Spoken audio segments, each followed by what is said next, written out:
प्यारे दोस्तों, कबूतर एक निहायत मासूम और खूबसूरत परिंदा है, मगर क्या आप जानते हैं कि करबला के तपते हुए मैदान में एक सफेद कबूतर भी इमाम हुसैन अलैहिस्सलाम की खिदमत में हाजिर हुआ था। आखिर वो बेजुबान परिंदा वहां क्यों गया? इमाम हुसैन अलैहिस्सलाम ने उससे क्या फरमाया और फिर वो कबूतर अपनी वफा कैसे निभाता है, ये सुनकर आपका दिल भी कांप उठेगा। ऐसा क्या राज था कि अल्लाह ताला ने उस छोटे से परिंदे में शिफा जैसी अजीम नेमत रख दी? यकीन जानिए, ये वाकया सुनकर आपकी आंखें भी नम हो जाएंगी, तो वीडियो को आखिर तक जरूर देखिए। प्यारे दोस्तों, 61 हिजरी 10 मुहर्रम के दिन करबला के मैदान में जब इमाम हुसैन रज़ियल्लाहु ताला अन्हु का सर मुबारक तन से जुदा कर दिया गया, जब आपको शहीद कर दिया गया, तो फौज ए यजीद ने रसूलुल्लाह सल्लल्लाहु अलैहि वसल्लम की साहबजादियों को कैद कर लिया। इमाम हुसैन अलैहिस्सलाम और उनके साथियों को जमीन ए करबला पर छोड़कर वो लोग कूफा और शाम की तरफ रवाना हो गए। प्यारे दोस्तों, इसी के साथ हम आपको मैदान ए करबला से जुड़ी एक हदीस भी बताते चले। जब मोहम्मद मुस्तफा सल्लल्लाहु अलैहि वसल्लम ने अपनी प्यारी बेटी हजरत फातिमा रज़ियल्लाहु ताला अन्हा को इमाम हुसैन की शहादत और उन पर आने वाली मुसीबतों की खबर दी, तो हजरत फातिमा रज़ियल्लाहु ताला अन्हा ने जब सुना कि हुसैन 3 दिन तक प्यासे रहेंगे और उन्हें बड़ी बेदर्दी के साथ ज़ब्ह कर दिया जाएगा, फिर उनकी लाश बेगौर कफन जमीन पर पड़ी रहेगी, तो वो बहुत शिद्दत से रोईं और अर्ज किया, ऐ बाबा, ये मेरे हुसैन पर किस जमाने में पेश आएगा? रसूलुल्लाह सल्लल्लाहु अलैहि वसल्लम ने फरमाया, ऐ फातिमा, अफसोस, जब तेरा यह फर्जंद मुसीबत में होगा तो वो तन्हा होगा। उस वक्त न मैं हूँगा, न तू होगी और न अली होंगे। ये सुनकर हजरत फातिमा रज़ियल्लाहु ताला अन्हा और ज्यादा रोईं और बेचैन हो गईं। उन्होंने अर्ज किया, ऐ बाबा जान, जब मेरा बेटा इतनी बेदर्दी से शहीद किया जाएगा तो उस पर कौन रोएगा, कौन मातम मनाएगा? हजरत मोहम्मद सल्लल्लाहु अलैहि वसल्लम ने फरमाया, मेरी उम्मत की औरतें मेरे अहले बैत की औरतों की मुसीबतों को याद करके रोएंगी और मेरी उम्मत के मर्द अहले बैत के मर्दों पर आंसू बहाएंगे। ऐ फातिमा, मेरी उम्मत की कौमें हर साल एक के बाद दूसरी तेरे हुसैन का मातम करती रहेंगी, और जब क़यामत का दिन होगा तो औरतों की शफाअत तू करना और मर्दों की शफाअत मैं करूंगा, और जो शख्स हुसैन की मुसीबतें सुनकर रोएगा, हम उसका हाथ पकड़कर उसे जन्नत में दाखिल करेंगे। ऐ फातिमा, क़यामत के दिन तमाम आंखें रो रही होंगी, मगर वो आंख जो हुसैन की मुसीबतों पर रोई, उसे उस दिन जन्नत की खुशखबरी दी जाएगी। तो प्यारे दोस्तों, जब 10 मुहर्रम के दिन इमाम हुसैन रज़ियल्लाहु ताला अन्हु को शहीद कर दिया गया, तो यूं रसूलुल्लाह सल्लल्लाहु अलैहि वसल्लम का नवासा जमीन ए करबला पर बगैर कफन के तन्हा पड़ा रहा। इतने में पूरे आसमान पर अंधेरा छा गया। लोग सोचने लगे कि शायद रात हो चुकी है। आसमान के तारे आपस में टकराने लगे। कहा जाता है कि उस वक्त आसमान से खून की बारिश हुई थी, यानी इमाम हुसैन अलैहिस्सलाम के गम में आसमान भी खून के आंसू रो रहा था। 61 हिजरी 10 मुहर्रम की शाम को एक सफेद कबूतर करबला के मैदान के ऊपर से उड़ता हुआ जा रहा था। उसने देखा कि तपती हुई जमीन पर नवासा ए रसूल सल्लल्लाहु अलैहि वसल्लम का पाक जिस्म तन्हा पड़ा है। वो कबूतर चीखता हुआ आसमान से उतरकर जमीन पर आ गया और दूसरे परिंदों से कहने लगा, कयामत आ गई, कयामत आ गई, इमाम हुसैन को शहीद कर दिया गया है और रसूलुल्लाह के खानदान का खून जमीन ए करबला पर बिखरा पड़ा है।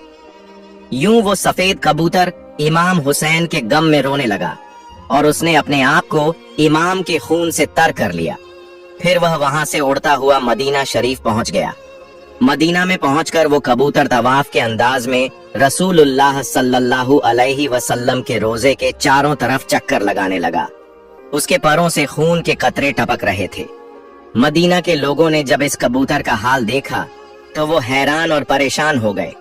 लोग आपस में कहने लगे, आखिर ये क्या मामला है? कुछ ही दिनों बाद जब मदीना वालों को इमाम हुसैन की शहादत की खबर मिली, तो उन्हें समझ आ गया कि सबसे पहले जाहिरी तौर पर इमाम हुसैन अलैहिस्सलाम की शहादत की खबर दरगाह ए रसूल पर पहुंचाने के लिए यही सफेद कबूतर हाजिर हुआ था।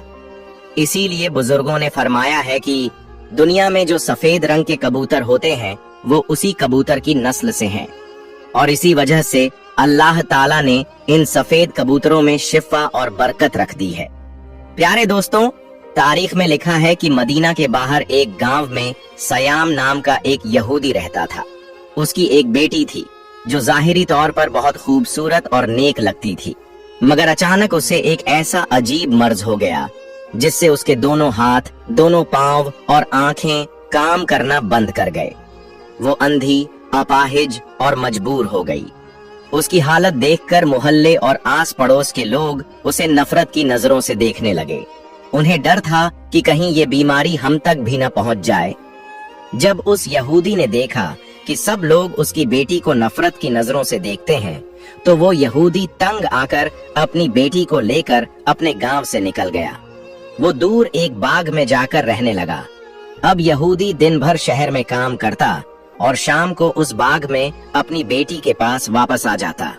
एक दिन इत्तेफाक से ऐसा हुआ कि वो यहूदी अपने काम में इतना ज्यादा मशगूल हो गया कि वो शाम को बाग में अपनी बेटी के पास न लौट सका। जब वो नाबिना, अंधी लड़की शाम तक अपने बाप का इंतजार करती रही और वो न आया, तो वो लड़की गिरते पड़ते टटोलते हुए एक दरख्त के नीचे जा पहुंची और जोर जोर से रोने लगी। उसने वो पूरी रात उसी दरख्त के नीचे गुजार दी। जब सुबह हुई तो उस लड़की ने महसूस किया कि उसके पास ही एक दूसरे दरख्त पर किसी परिंदे की चीख भरी आवाज आ रही है। उस आवाज में इतना दर्द था कि वो लड़की खुद को रोक न सकी और घिसटते पड़ते उस दूसरे दरख्त के पास पहुंच गई। हालांकि वो लड़की देख नहीं सकती थी, फिर भी उसने सर ऊपर उठाकर उस परिंदे की तरफ देखने की कोशिश की। तभी अचानक उस कबूतर के पंख से खून का एक कतरा उस लड़की की दाईं आंख में गिर पड़ा। जैसे ही वो खून गिरा, इमाम हुसैन अलैहिस्सलाम के खून की बरकत से उसकी आंखों में रोशनी आ गई। अब वो लड़की उस आंख से देखने लगी। फिर एक और कतरा उसकी बाईं आंख में गिरा और उस आंख में भी रोशनी आ गई। ये देखकर वो लड़की बहुत हैरान हुई और दरख्त के ऊपर देखने लगी। उसने देखा कि खून में लिपटा हुआ एक सफेद कबूतर उस दरख्त पर बैठा है।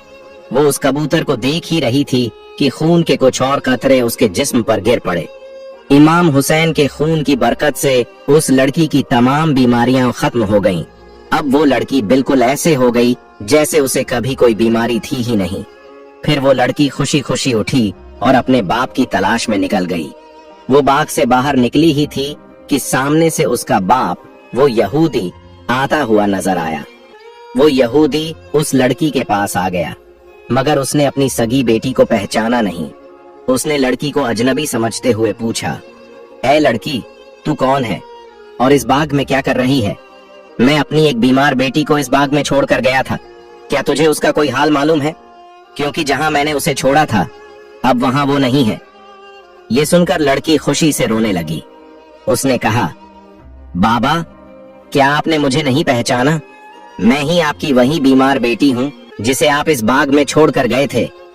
यह सुनकर वो यहूदी हैरान रह गया। उसे इतनी खुशी हुई कि उसकी आंखों से खुशी के आंसू बहने लगे। उसने अपनी बेटी से पूछा, बेटी, ये कैसे मुमकिन हुआ? तेरी ये बीमारी कैसे ठीक हो गई? तुझे फिर से देखना कैसे आ गया?